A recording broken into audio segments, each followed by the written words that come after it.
பெண்ணாக்கிய திருவடியின் படலம். நன்மையும் செல்வமும் நாளும் நல்குமே, திண்மையும் பாவமும் சிதைந்து தேயுமே, ஜென்மமும் மரணமும் இன்றி தீருமே, இன்மையே ராமா என்னும் இரண்டெழுத்தினால். இன்று ராமாயணத்துல வர்ற கலை பெண்ணாக்கிய திருவடி படலத்தை பத்தி நம்ம பார்க்க போறோம். இந்தியாவின் இதிகாசங்களில் ஒன்று ராமாயணம் ஆகும். ரகுவம்ச அரசனான ராமனின் கதையை கூறுவது ராமாயணம். தமிழ் மொழியில் ராமாயணத்தை வடித்தவர் கம்பர்.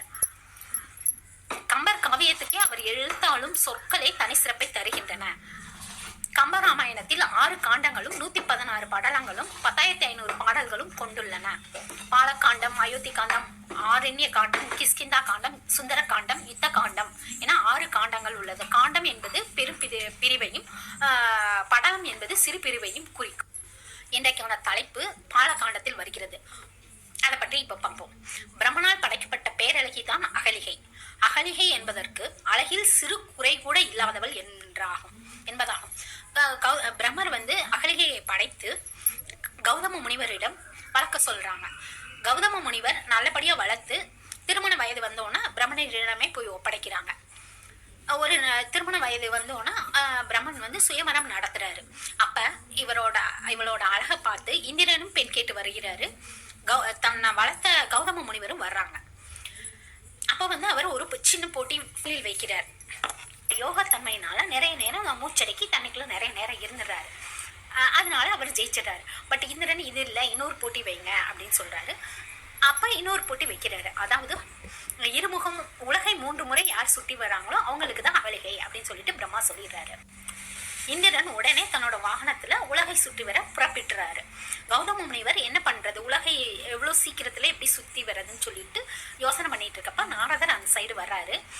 நாரதர் நினைக்கிறாரு கௌதம முனிவருக்கு ஏற்ற பெண் அகலிகை தான் அப்படின்னு சொல்லிட்டு முடிவு பண்ணி அவருக்கு உதவி பண்ண எண்ணி அவருக்கு அவருக்கு உதவி பண்றாரு. அதாவது கண்டை ஈனும் நிலையில் உள்ள பசு 2 பக்கட்டும் பசுவின் முகம் இருக்கும். இதை பார்க்கறதே உலகத்தை பார்க்கறதுக்கு சமம் சொல்றாரு. அப்ப அதை சுற்றி 3 முறை சுற்றி பிரம்மனிடம் போய் சொல்லி அகலியை திருமணம் பண்ணி நல்லபடியா குடும்பம் நடத்திட்டு இருக்காங்க. இல்லற வாழ்க்கை நல்லபடியா நடத்தி அவர்களுக்கு 3 குழந்தைகள் வேற. கௌதம முனிவருக்கும் அகலியைக்கும் வாமதேவர், நோதாஸ், சதானந்தர் என்று 3 குழந்தைகளும் பிறக்கிறாங்க. நல்லபடியா குடும்பம் நடத்திட்டு இருக்காங்க. ஆனா இந்திரனுக்கு நம்ம அகலியை அடைய முடியலையேன்னு சொல்லிட்டு எப்பயுமே ஒரு வருத்தம் இருந்தது.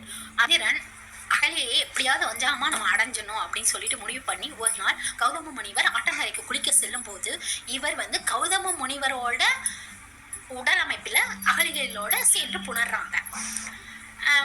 சிறிது நேரம் கழித்து கௌதம முனிவர் வராரு. வந்தோடனே இந்திரன் வெளியே வர்றாரு. அதை பார்த்து 2 பேத்துக்கும் அகலிகைக்கும் சரி ஏதோ தப்பு நடந்திருக்கு அப்படின்னு சொல்லிட்டு அகலிகைக்கும் இந்திரனுக்கும் சாபம் கொடுக்குறாங்க. அகலிகைக்கும் இந்திரனுக்கும் சாபம் கொடுக்குறாரு.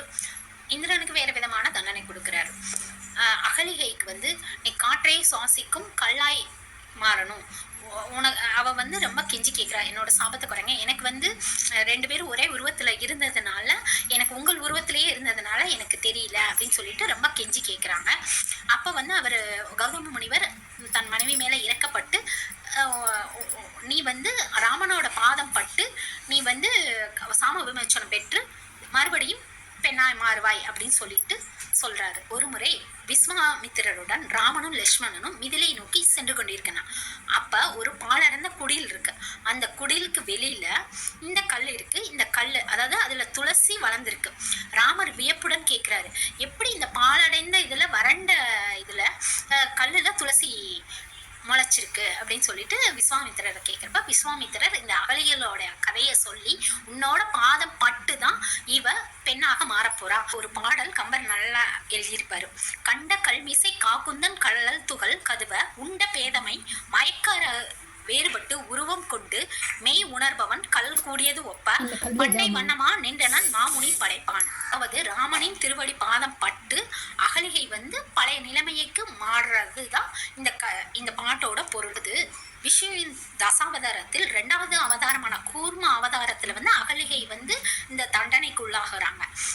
7வது அவதாரமான ராம அவதாரத்துலதான் சாப விமோச்சனம் பெற்று பெண்ணா மாறுறாங்க. ராமன் அந்த கல் மீது காலை வைக்கிறதுக்கு போறப்ப அந்த துகள் பட்ட உடனே, ராமனின் பாதத்தோட துகள் பட்ட உடனே அகலிகை மறுபடி பெண்ணா மாறிடுறாங்க.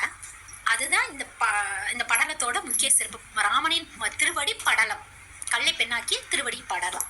இந்த அகலிகை கதையானது ஸ்ரீராமனின் பெருமையை சொல்ல பயன்பட்டதற்கான கதைகளில் இதுவும் ஒன்றாகும். அகலிகை பழையபடி பெண்ணா மாறி தனக்கு கிடைத்த சாபத்தையே வரம மாட்டிட்டாங்க. ராம தரிசனமும் அவரோட